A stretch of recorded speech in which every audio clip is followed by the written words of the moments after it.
કુદરતની બે સૌથી શક્તિશાળી ઘટનાઓ વીજળી અને ભૂકંપ. ચાલો આની પાછળનું વિજ્ઞાન જાણીએ. આ કુદરતી ઘટનાઓ પાછળનું વિજ્ઞાન શું છે? ચાલો સૌથી પહેલા વાદળોની દુનિયામાં જઈએ.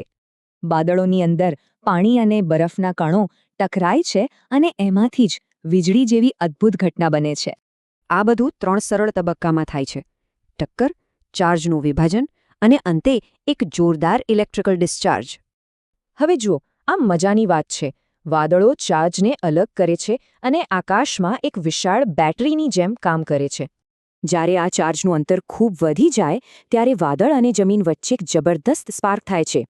અને એ ચમકારા પછી જે ગડગડાટ સંભળાય છે એ તો ગરમ થઈને ફેલાતી હવાનો અવાજ છે.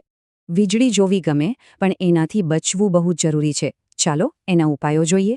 સૌથી જરૂરી વાત યાદ રાખજો, કોઈ મકાનની અંદર રહેવું એ જ સૌથી સલામત છે.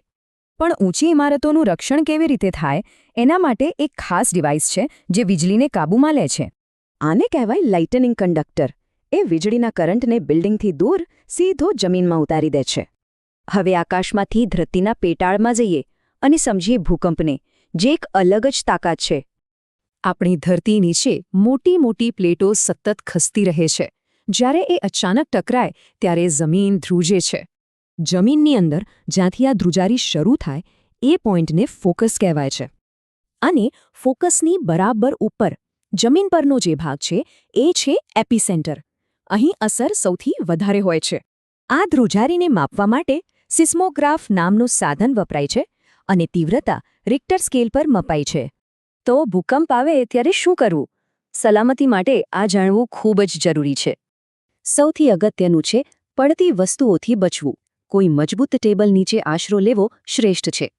ટૂંકમાં આ કુદરતી તાકાતોને સમજવી એ જ સલામત રહેવાનો સાચો રસ્તો છે. આ વિજ્ઞાન આપણને આપણી પૃથ્વીની શક્તિઓનો આદર કરતા અને તેની સાથે જીવતા શીખવે છે.